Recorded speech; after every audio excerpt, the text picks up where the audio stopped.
Livro do Evangelho de João, no capítulo de número 2, no verso de número 13.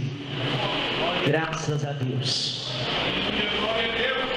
Diz assim a palavra de Deus: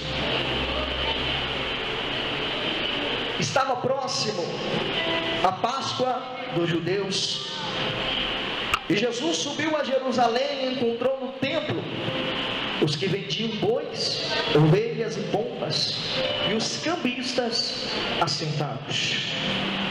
Após confeccionar uma sorte de cordéis, expulsou todos do templo, bem como os bois, as ovelhas, e espalhou o dinheiro dos cambistas e derribou as suas mesas. Então disse aos que vendiam pombas: tirai estas coisas daqui, e não transformai a casa de meu pai em um mercado. Seus discípulos lembraram-se do que estava escrito: o zelo da tua casa me devorará.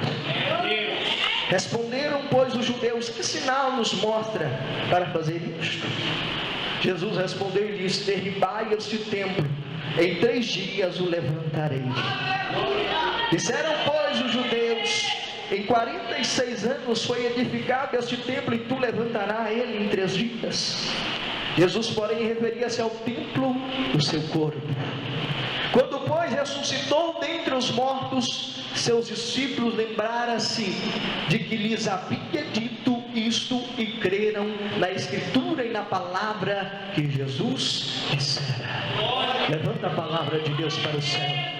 Fecha os teus olhos aí agora. Vamos pedir ao Senhor para falar conosco. Soberano Deus e eterna glória, Deus de poder, Deus de maravilha. Pai, aqui está a tua igreja, meu Pai, nas tuas mãos. Aqui está a tua palavra, aqui está a minha vida, meu Pai. Pai, eu venho clamar e pedir ao Senhor aqui nesta noite, ó Pai, a tua graça, o teu poder, a tua unção, a tua virtude, Senhor. Pai, em nome do Senhor Jesus Cristo, eu quero clamar pela vida da tua igreja, meu Pai.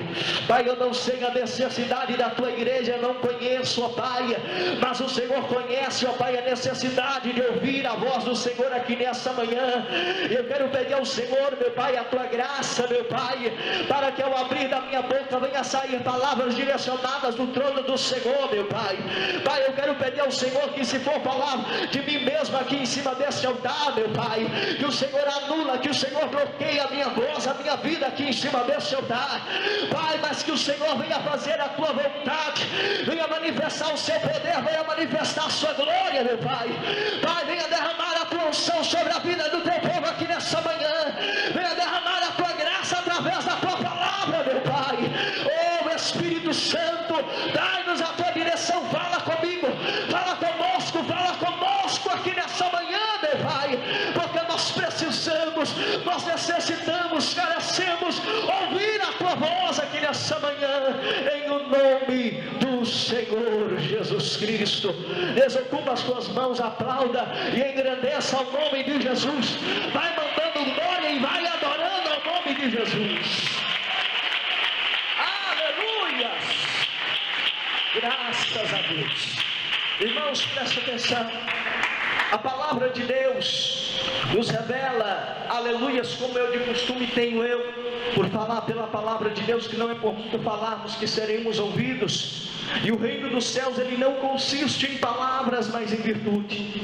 E a palavra de Deus aqui nessa manhã vem nos trazer uma lição muito grande. A palavra de Deus aqui nessa manhã vem nos trazer uma lição que nos inspira um caráter de conserto, de confiança, de perseverança, de restauração. A palavra de Deus aqui nesta manhã, ela vem nos trazer algo muito importante para a minha, para a sua, para a nossa vida. E quando nós olhamos para o tema, é tempo de restaurar o templo. Aqui nessa manhã, o Senhor, pela palavra dele, eu quero falar acerca de 2 templos. O templo a qual era designado para adorar, o templo este que era designado a prestar, aleluias, o louvor, a adoração, o sacrifício a Deus. A Bíblia fala que certa feita Jesus, ele ia para o templo em Jerusalém, e diz a Bíblia Sagrada que este momento foi um dos últimos momentos, aleluias, em que Jesus subira ao templo. Só que a palavra de Deus vai nos revelar Nos 3 livros semelhantes, Mateus, Marcos, Lucas, vai falar acerca da segunda purificação do templo. E João, ele fala acerca da primeira purificação, a qual diz a Bíblia Sagrada que Jesus subindo ao templo, e quando ele começa a entrar no templo, ele vai andando ao templo e começa a olhar de um lado para o outro, e ali ele começa, diz a Bíblia Sagrada, que ele vê ali os vendedores, os cambistas trocando ali moedas, trocando a moeda estrangeira pela moeda local. A Bíblia fala que eles vendiam bois, vendiam pássaros, vendiam ali carneiros, e a Bíblia vai nos falar acerca da lei do templo.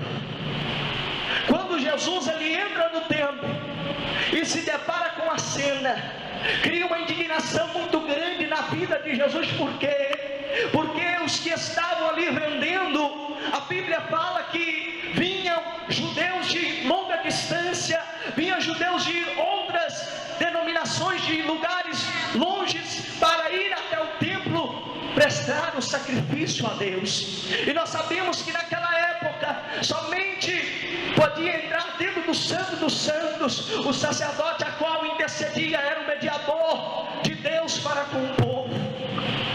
E a Bíblia fala que os judeus que não eram ali daquela localidade vinham para o templo para adorar. E ali eles chegando ali, os cambistas, os que extorquiam, os que, aleluia, cobravam além daquilo que estava determinado, eles trocavam a moeda estrangeira a qual chegava para eles para a moeda local. Para quê? Porque eles trocavam para que os judeus conseguissem comprar o animal para fazer o sacrifício no templo. E ali eles comprando o animal, eles entravam, faziam o sacrifício e voltavam. Só que ali o problema não estava em vender os animais, o problema não estava em fazer o comércio, mas o problema era onde eles estavam fazendo o comércio, era onde eles estavam, aleluias, operando ali naquele lugar. E quando Jesus, a Bíblia fala que quando Jesus entra dentro do templo e se depara com aquela cena, se depara com aquele momento, Jesus ele se indigna. E ali, antes dele fazer alguma coisa, ele faz um chicote, aleluias, um cordel, aleluia. Talvez você vai, mas peraí, Jesus fez isso? Fez. Jesus fez isso? Fez. A Bíblia fala, aleluias, e encontrou no templo que vendiam bois, ovelhas, pombas e os cambistas assentados. Após confeccionar uma açoite de cordéis, expulsou todos eles do templo. Aqui porque essa casa é chamada casa de oração. Saiam daqui porque vocês estão profanando o templo. Sai daqui porque vocês estão profanando a casa de meu Pai. Vocês estão fazendo na minha casa, da casa do meu Pai, covil de ladrões. A Bíblia fala que ali tinha cambistas, e cambista que nós sabemos, ele extorque, ele tira dinheiro, aleluias. E a Bíblia vai nos contar, aleluias, louvado seja o nome do Senhor, que quando Jesus ele ia ao templo para adorar a Deus. E ali quando ele chega, ele se depara com aquela cena, os cambistas vendendo aquele comércio, aquela bagunça toda dentro do templo. E aí eu começo a trazer esta mensagem para o pleno século 21. Eu começo a trazer, aleluias, à tona essa mensagem para o dia de hoje. E aí nós começamos a observar dentro do templo, e detalhe, a Bíblia nos revela que ali faltava poucos dias para a festa dos judeus.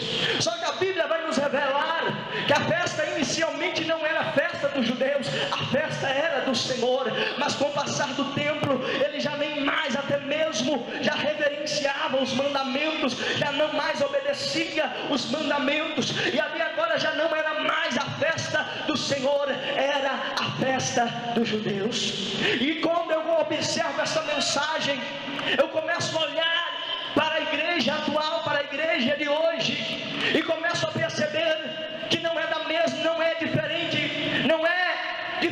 dos dias que nós vivemos.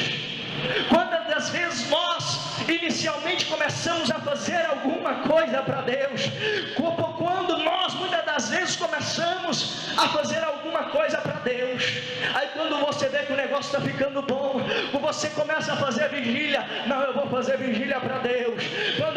Eu vou fazer campanha para Deus, eu vou orar, eu vou consagrar minha vida, eu vou fazer tudo para Deus. Só que com o passar do tempo, nós vamos relaxando, nós vamos deixando o negócio andar de qualquer maneira, e aí começa a perder, aleluias, a essência. Já nós não mais lembramos de quem é toda a honra, toda a glória, toda a reverência. Nós já não mais lembramos de quem é toda a graça que vem do divino trono de Deus.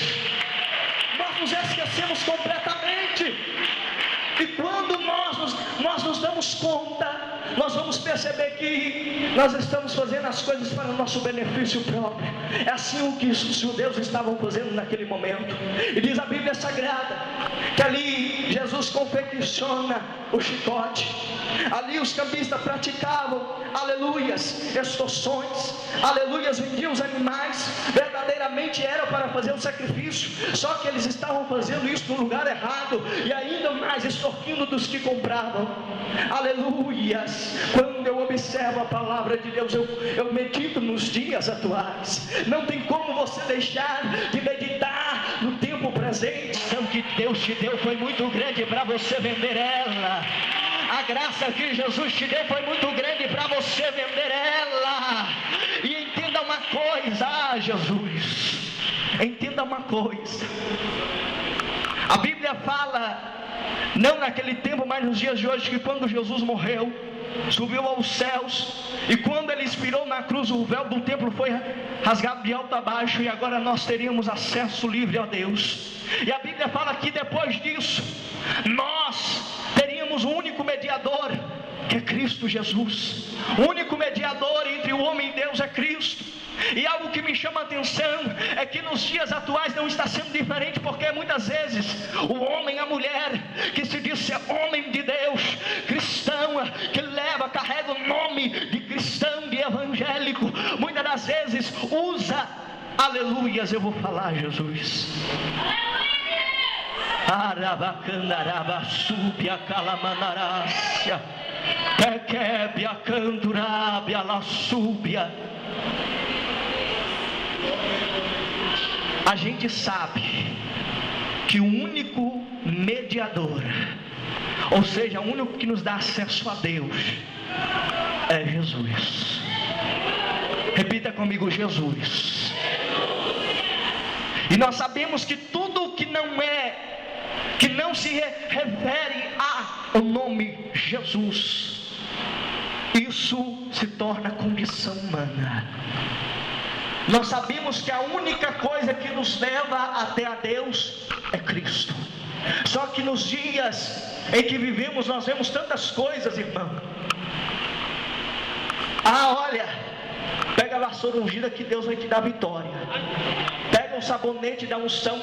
Ei, meu irmão, o único mediador entre você e Deus é Jesus. O único que pode te dar graça, o único que pode te dar unção, pode te dar unção, pode te dar unção, pode te dar graça, força, renovo, libertação. É Deus, é Jesus, é o Espírito Santo, é a Trindade Santa. Calavassúbia. O único que pode mediar entre nós e Deus é Jesus. Se passar disso, é comissão humana. São coisas que o homem cria para, aleluias, atrair uma grande multidão. Mas quando você vai ver para benefício próprio, aleluia, é tempo de restaurar o templo. Camanturábia. Então disse Jesus aos que vendiam pombas: tirai essas coisas daqui e não transformai a casa do meu pai em um mercado. Eles estavam transformando a casa de Deus em um mercado, em um comércio. E no livro de Mateus, Marcos e Lucas, João, ele já vai falar de uma maneira mais agressiva. Ele vai falar: olha, não transforme a casa do meu pai em casa de um covil de ladrões. Não transforme a casa do meu pai. Não é eu que digo, é a palavra de Deus que está nos revelando. Não transforme a casa de meu pai em covil de ladrões. Aleluia. E muitas vezes não fazemos só da casa de Deus de mercado. Muitas vezes fazemos da casa de Deus de playground, de parque de diversões, de sala de bate-papo. Eita, Pai.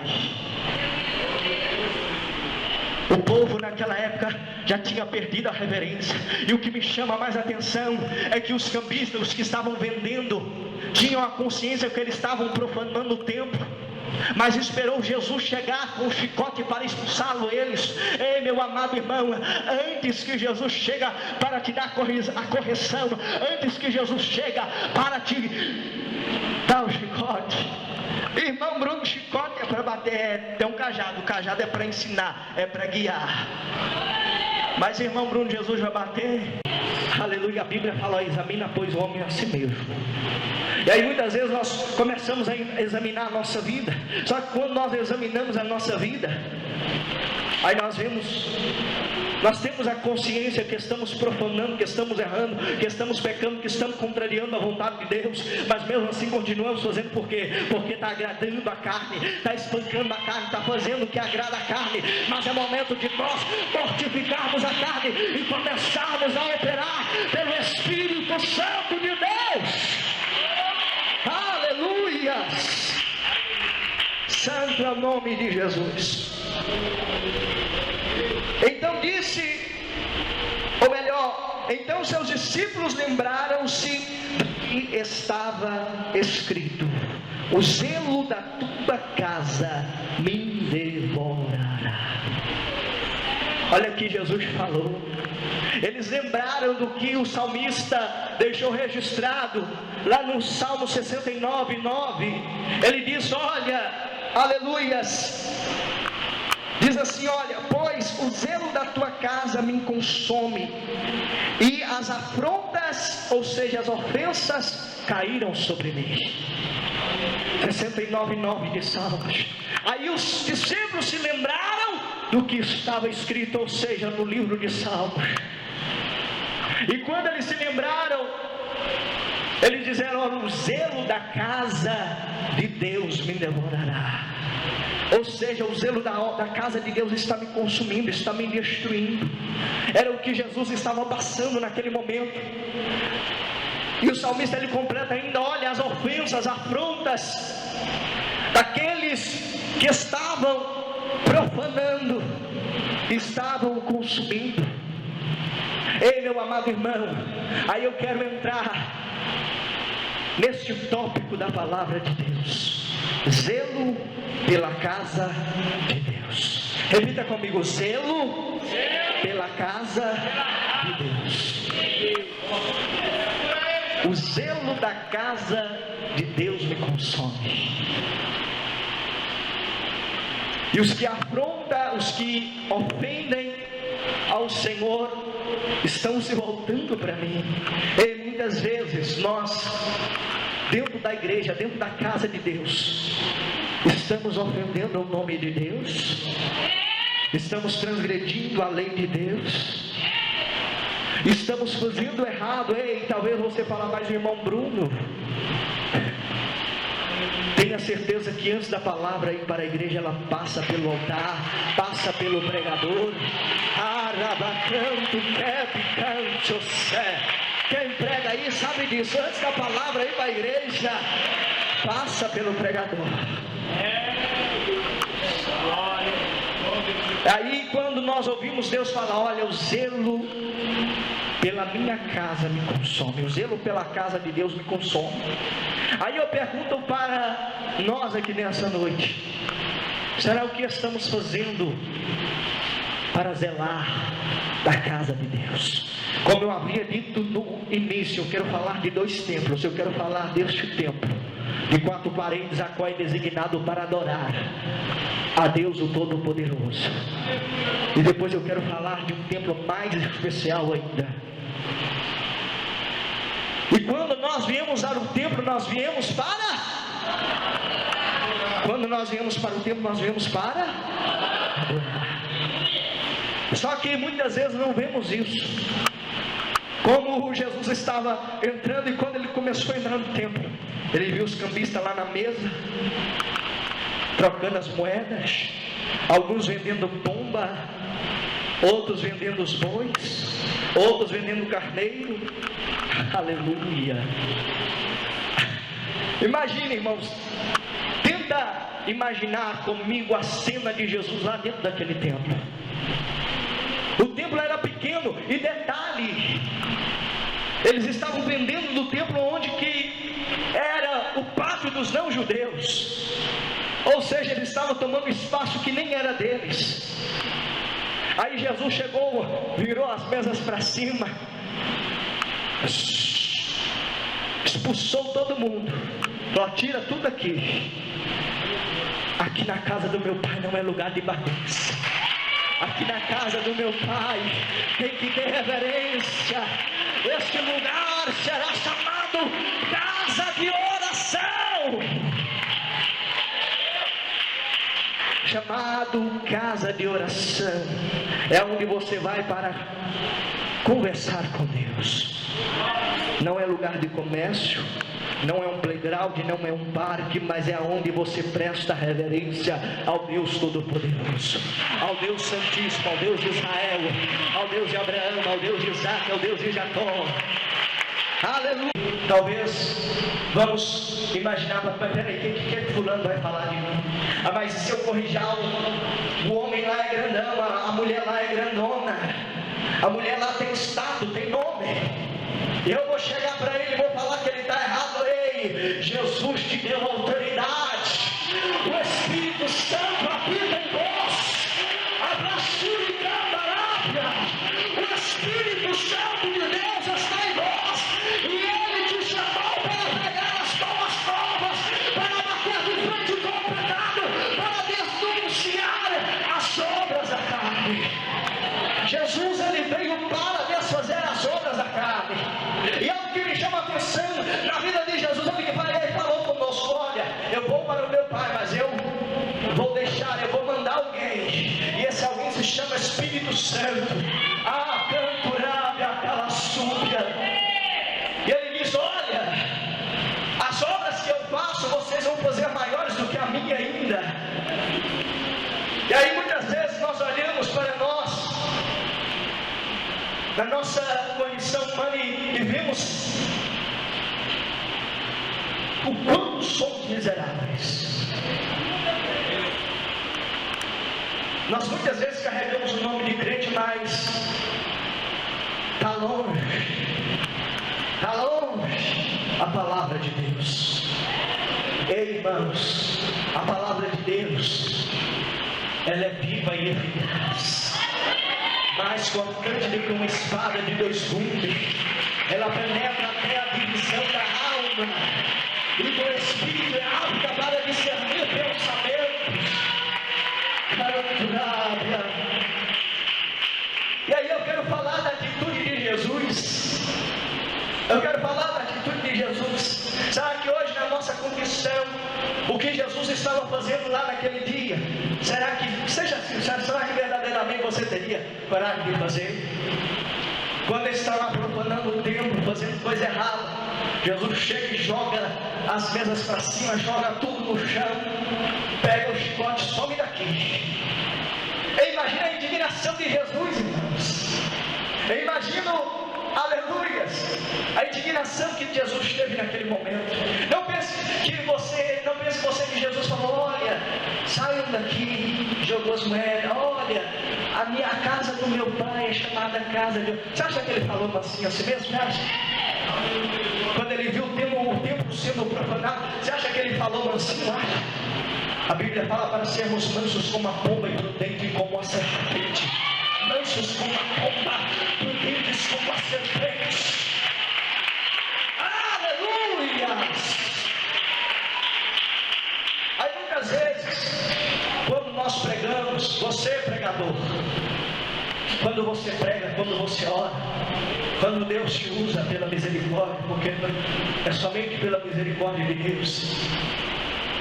Ei, meu amado, quando eu olho para a pessoa de Jesus, eu olho para nós hoje, e muitas das vezes nós temos, pela simplicidade, pela humildade, e pregamos, oramos, muitas vezes pregamos aquilo que está enquadrado dentro da Bíblia Sagrada, e muitos escribas e fariseus, os sábios entendidos, começam a questionar, começam a falar, assim como fizeram com Jesus. Ei, quando Jesus falou para nós seguirmos os passos dele, ele falou para seguirmos os passos dele. Não é fazer uma coisa ou outra e deixar o resto de lado, não, é para seguir os passos dele. Nós temos que exalar Cristo na nossa vida. Se você prega, prega como Jesus, anda como Jesus, siga como Jesus, fale como Jesus, tenha atitude como Jesus. Aleluias! Ande como Jesus. Aleluias! Porque muitas das vezes o homem vai olhar para você e vai falar: mas espera aí, quem é ele para pregar? Ei, quando eu digo pregar, é para falar aquilo que o Espírito Santo de Deus fala. Devemos ser sensíveis à voz do Espírito Santo. Nós já perdemos a sensibilidade do Espírito Santo de Deus, nós nem mais sabemos quando Deus está falando, quando Deus não está. Não sabemos em discernir quando Deus está falando e quando Deus já não está. E aí, quando eles olharam para Jesus, aí muitas vezes nós pregamos na humildade, na simplicidade, aquele irmãozinho lá que prega, aquela irmãzinha que prega, que ora com fervor, que fala até errado, em vez de falar Jesus, fala Jesus. Aí muitos questionam, muitos devem falar: aquilo ali, ei, não sabendo, você pode falar errado, pode não ter aleluias, louvado seja o nome de Jesus, pode não falar bonito, mas está cheio da presença do Espírito Santo de Deus. É como dizia o apóstolo Paulo: a minha palavra e a minha pregação não consiste em palavras persuasivas. Ah, meu Deus do céu, não consiste em palavras persuasivas, ou seja, da condição humana. Ai, Jesus, mas consiste na autoridade e no poder. A minha palavra não consiste em palavras persuasivas, não consiste em palavras persuasivas, mas em autoridade e poder. Sabe o que é palavra persuasiva? Aquela palavra que convence rapidamente, aquela palavra que atrai facilmente uma pessoa. E o apóstolo Paulo dizia: olha, a minha palavra não consiste em palavras persuasivas. E aí muitas vezes, quando nós ouvimos a voz de Deus e absorvemos, nós entendemos tudo que Deus está falando conosco. Nós conseguimos captar. Por quê? Porque o Espírito Santo de Deus está testificando, o Espírito Santo de Deus está confirmando, o Espírito Santo de Deus está falando. Aleluia! E aí eu quero falar acerca do templo, o templo criado para adorar a Deus. A Bíblia fala que Jesus, ele foi perseguido, foi morto, ou aliás, foi preso, humilhado, cuspido, foi crucificado. E no momento da sua crucificação, no primeiro dia, a Bíblia fala que à tarde, Jesus na cruz do Calvário, ele inspirou. E quando ele inspirou, diz a Bíblia que a terra se fez escura. E lá dentro do templo, o mesmo templo que Jesus passara para expulsar os que profanavam o templo, porque, como eu havia dito, dentro do templo tinha o lugar santo e o santo dos santos. O santo dos santos era como se, vem cá, irmão Zaqueu, é como o irmão Zaqueu fosse um sacerdote. Ele está aqui dentro do santo dos santos, e eu era a pessoa pessoa ia designar alguma coisa para Deus, aí eu pegava o cordeiro ou o animal e sacrificava a Deus, falava: olha, eu preciso que você intercede Deus para mim por isso, isso e isso. O sacerdote santificava, entrava dentro do templo, dentro do Santo dos Santos, logo após o véu, e adorava a Deus e falava com Deus para interceder pelo povo. E ali diz a Bíblia Sagrada, amém, Deus abençoe. E na Bíblia Sagrada a Bíblia fala que assim sempre foi, até no momento de Jesus na cruz, porque eram sacrificados o cordeiro, e o sacerdote intercedia pelo povo.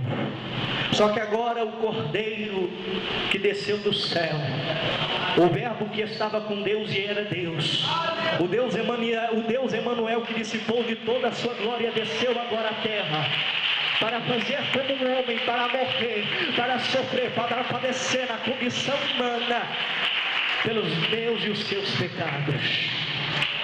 A Bíblia fala que Jesus era 100% homem, 100% Deus. Só que quando ele estava aqui, o sofrimento dele na cruz do Calvário, tem pessoas que acham que Jesus não sofreu muito. Ele sofreu porque ele era Jesus, ele suportou. Ei, meu amado irmão, naquela época, pessoas também eram sacrificadas, pessoas, aleluias, que transgrediam a lei, que roubavam, que assassinavam, eram também penduradas na cruz. Ou seja, ele morreu como um assassino, como um malfeitor. E não pense você que Jesus ele sofreu um pouquinho, porque ele era Deus.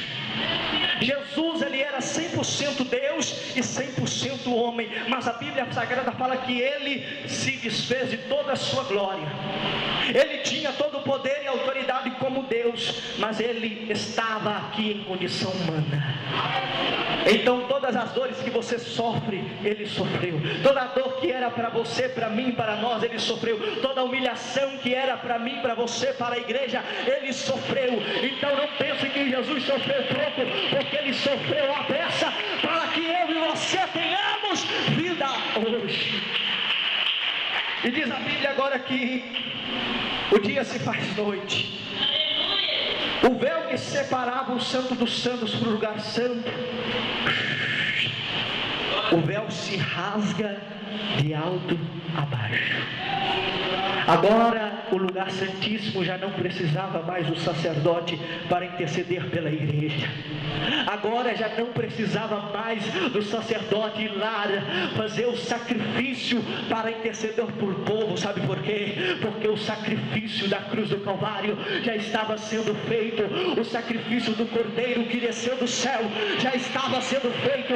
E agora o véu do templo se rasga de alto a baixo, e agora temos livre acesso a Deus.